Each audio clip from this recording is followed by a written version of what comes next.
Fan thola umuntu othanda wena. So ngathi mase ngianalyze lento.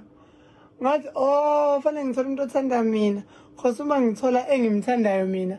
Naye ngelinye ilanga uzomthola amthandayo. Usawubona nje wakhe wodwa angishiye ngiphelile insini.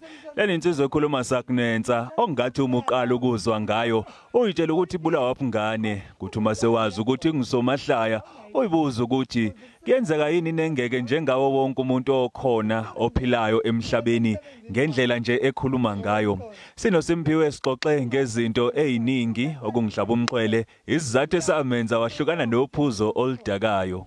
Ngaye kuphuza ngoba ngangingasakwazi ukuhlukanisa phakathi kwento engiyicabangile engizwile nengiyiphuphile yabo.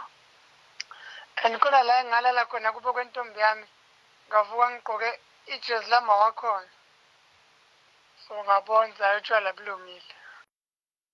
Ma eyisholo ngokwakhe futhi isizathu esamenza wahlukana nesithandwa sakhe ngoba kube kusho mina ubungeke ukholwe.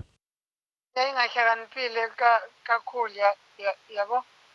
Khona lana eyathi khona kumina wena Simphiwe wena awungicabangeli.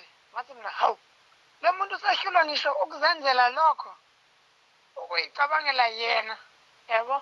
But into enkulu eyangihlukanisa naye khona lana ngistuck khona ngemoto ngidinga ama-jumping cables. Ngamfonela ngathi imoto yami isitakile ngicela ama-jumping cables. Wathi yena angiwalande. Sizolanda kanjani ngistakile? Umuntu afika athi kuwena uSimphiwe ijezi kushisa kanje. Bese umbuza simple questions. Ngisukaphi? Akazi.